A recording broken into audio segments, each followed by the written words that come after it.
So have a ZBT here, and StarCad, the new player on vVv's roster, coming in here, going to try to stop the bleeding a little bit. T-Gun already taken one game off vVv, and we do have ItsGoSu up 1-0 on Wednesday Night StarCraft, so we'll see what the new player in StarCad has to offer for us here. Yeah, so T-Gun is going to be spawning as the pink Zerg. Meanwhile, StarCad spawning as the green Terran. StarCad spawning at the 9 o'clock location. Chocolate milk is awesome.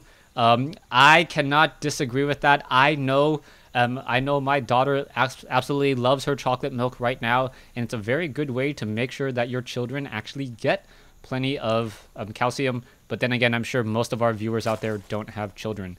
Anyways, T-Gun spawning as the pink Zerg at the 6 o'clock location, and this will be close by air spawns. How do you think that this will affect the course of the game?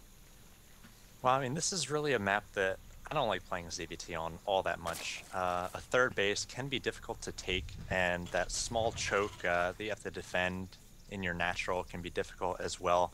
It's still big enough that Hellions can come in. You have to defend a decent amount of area, but they can also line up tanks in the gold and sort of siege you there. So a third's pretty difficult, and once the Terran gets on that gold base, and that base up in the corner can be very difficult to sort of break them. So we'll see. This was StarCad's choice of map, so I'm sure as a Terran player he's feeling very comfortable here, and we'll see what he has. Yeah, StarCat now setting up that standard 12 racks. That drone going to come over, try to do a bit of harassment, but that SCV just in the right spot, making sure that he can't get attacked by that drone there. And now pretty much the drone going to see everything he wants to see. He sees the early gas going into play. He knows that he doesn't have to really deal with early double racks pressure that you normally see when you're playing against Rough, as now SCVs are battling it out, and the SCV may get taken down if he's not careful here. And yes, it does get taken down, so a little bit of a misstep by StarCad, and T-Gun with the first blood.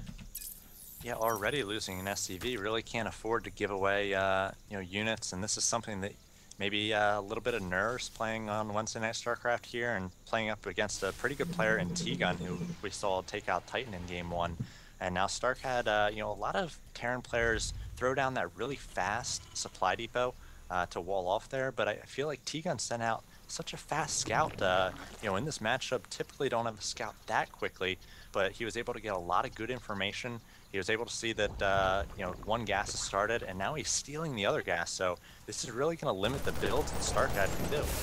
Yeah, StarCat at this point, all they can really do is perhaps add a tech lab, or perhaps go for a factory and just get some Hellions. He's not going to really be able to train up that many, perhaps getting a reactor, but he is still harvesting gas at this stage. So it looks like he still wants that gas for some reason. And is he getting that reactor? Yes, he is. So there will be double Hellion pressure, but this is something that T-Gun, I'm sure, is well aware of and will know how to deal with, as we now see an SCV coming in from StarCad, just wandering around on the inside of the base, taking a look around, sees that gas is being harvested. So T-Gun is most likely going to have metabolic boost in just a moment, as 2 queens are going to be added to this army. And now T-Gun should be able to just get a lot of drones into this late early game. Now T-Gun has been canceling this extractor and starting it over again, and I believe you need 3 Marines to take down an extractor or to out DPS it as it builds.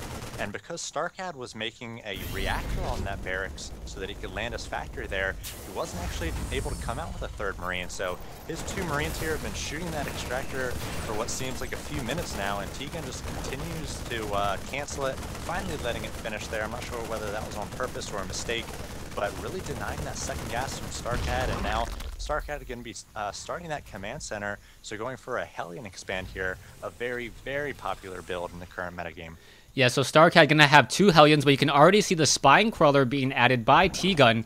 So 1 Spine Crawler on the front door. Spine Crawlers deal 25 damage to those poor Hellions.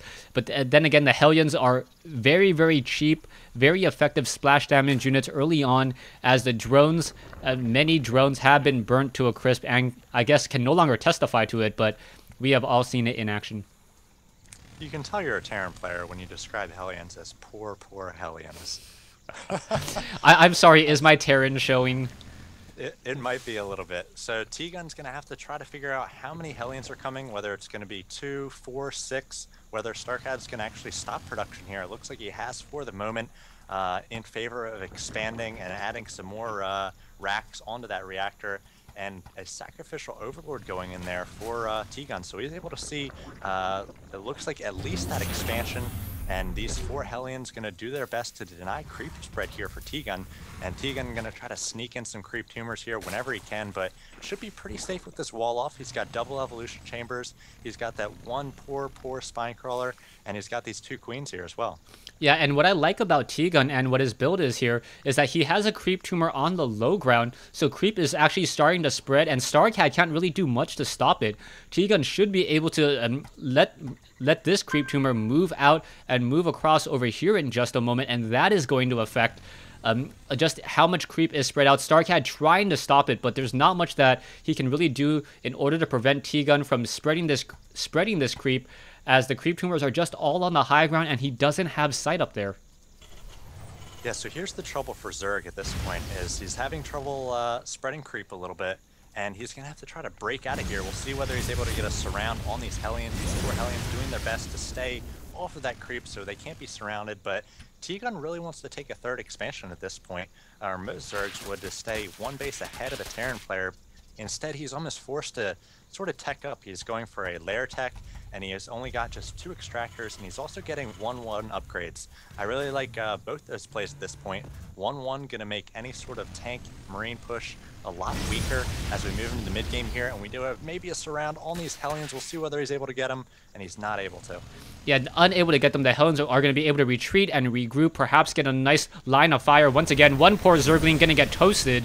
I mean, traveling a little bit too close to that Xel'Naga tower as the creep tumors are continuing to be laid down, and now the Hellions need to drive away. Once again, this is not good news for them as the Hellions, getting a nice line shot there, another nice line shot, and that splash damage really starting to eat through a lot of those Zerglings, and it looks like StarCat should be able to come out slightly ahead with those Hellions, only losing 2, and now 1 Hellion down to 3 hit points. It needs to go back to the auto repair shop, and will it be able to make it home? No, it will not, as StarCat didn't drive home early enough.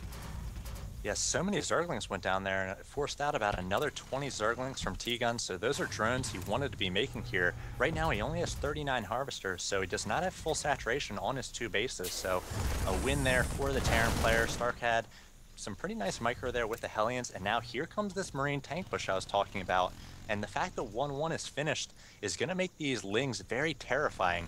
If StarCat doesn't micro this, doesn't get in good siege position, perfectly, the 1-1 Lings are just going to chew apart these tanks and Marines. The Marines do have stim as well. Siege tech is finished, so this is going to be StarCat's chance. We'll see what he's able to do with his micro and the tank positioning. Yeah, what's really important is that with that 1 additional armor, siege tanks cannot one-shot any of those Zerglings. So they are going to take 2 shots, and that's essentially 100% increase in life, or the amount of damage that they are needed to take. The Marines are there to try to finish off the Zerglings, as now the Zerglings are swarming in. Here you go, in comes a Queen as well. Zerglings are trying to surround and finish off some siege tanks. This is not good news, as the Marines are just completely out of position. There are a new group of Marines and siege tanks over here, as the Zerglings are just going to peck this apart, and T-Gun doing a great job just using Zerglings to finish off all those Marines and tanks. 1-1 is so good. Sometimes it doesn't finish if they go straight for Marine tank right off the start, but the fact that StarCat went for the Hellions first, and the quick expansion really delayed his gas, the stim, and the siege tech, and 1-1 was able to finish. Heck, 2-2 is almost finished for T-Gun as well, and you're able to defend those types of pushes with just Ling. So a win there for T-Gun. He is now taking down the destructible rocks at the gold. He's already established his 3rd over in the corner here, and he's working on the rocks in the northern position so that he can get a run-in on any 3rd that StarCat tries to put in the northwest position. Yeah, now you can see StarCat trying to do something a little bit different. He knows that he's behind. He knows that he needs to deal damage, and he's going to come in with a 7 Marine drop from this medevac, but it's most likely will get spotted by the great Overlord placement of T-Gun. And now, as soon as those Marines fall down, I believe a swarm of Zerglings will be just running back home, and in come the Marines. The Marines going to get 1 drone kill. That is it so far. Now trying to go after even more units, perhaps taking down the Queen. The Queen is perhaps the easiest target, and now picking them all back up after the Queen does get taken down. And I really like this play from StarCad. If a player goes for mass ling and upgrades on the ground, they typically delay mutas a little bit, and the response is to drop all over the place. And now we see T-Gun responding well, leaving a few lings in his main, leaving a few lings out in the center of the map. So this is what you have to do. We see Stefano defending drops with just lings. You have to split them up. And StarCad basically forcing that with just the one drop. So if he does any sort of push here, he might be able to go through the front because the lings are really spread out. And we see another drop coming in here, but now T-Gun going to be able to defend this with these lings. As these Marines drop down, they're going to be taken down one by one, and the Queen focusing down the medevac. Nice play by T-Gun. Yeah, nice play by T-Gun and just finishing off those Marines. Good map awareness, and that Overlord spread is so good as the Zerglings are now pecking away at the command center on the top left-hand side. StarCad has not canceled the upgrade. He has finally lifting it off there. Marines need to come in to finish this off here, but the Zerglings have delayed this expansion and are going to force it to be repaired. And that is just really important as StarCad cannot afford to lose any precious mining time. He needs to bring over SCVs to repair that one command center as Zerglings now make their way into the midfield, perhaps to do another runaround. And we are 15 minutes into this game. T-Gun is on 4, almost 5 bases, and guess how many gas he has? He's got 2 extractors. He's used so little gas, all he's basically spent gas on is upgrading to Lair and now his Hive, and then also getting those upgrades for Zergling. So he's not going in Festers, he's not going for Mutas, just spending on gas on teching quickly and upgrades. And he's been able to defend everything StarCad has thrown at him. Another drop, doing nothing there, and pretty soon he's going to be on tier 3, going for just adrenal glands right off the bat here. I have yet to see whether he's going for any sort of Greater Spire or Ultralisk Cavern, but he is getting through 3 as well. He might just be going here for mass lings. Yeah, I think this would be the first time we've only seen mass lings ever used in a game. But this strategy by T-Gun has worked out really well for him. When you go mass 1 units, all of your upgrades are obviously effective as the Zerglings now surrounding the Marines over here. The Siege Tanks do not have weapons upgrade, so they are not able to one-shot any of those Zerglings as the Zerglings are going to swarm in and now come in from behind once more.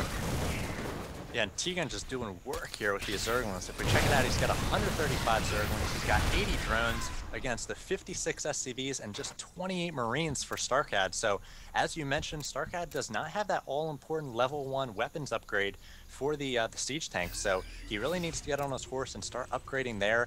And then he really needs to get his Marine upgrades going as well. He's just 1-0, and T-Gun about to be 3-3. He's starting the Ultralisk Cavern. We'll see whether he's added any other gas. Looks like he's just still working off 2 gas, and he's banked a lot of gas for these Ultralisks. He's going to be able to come out with 4 or 5 right off the bat and doing a nice job. StarCad really just needs to drop everywhere. Take advantage of the lack of mutas and air control. We see a drop in the main. How much damage we'll be able to do. StarCad really needs to do a ton of damage with these drops. Yeah, this drop, only 4 Marines though. Not quite sure what's going on. Apparently the Marines are just on hiatus, taking a look around, seeing some drones. Not going to really do much at all.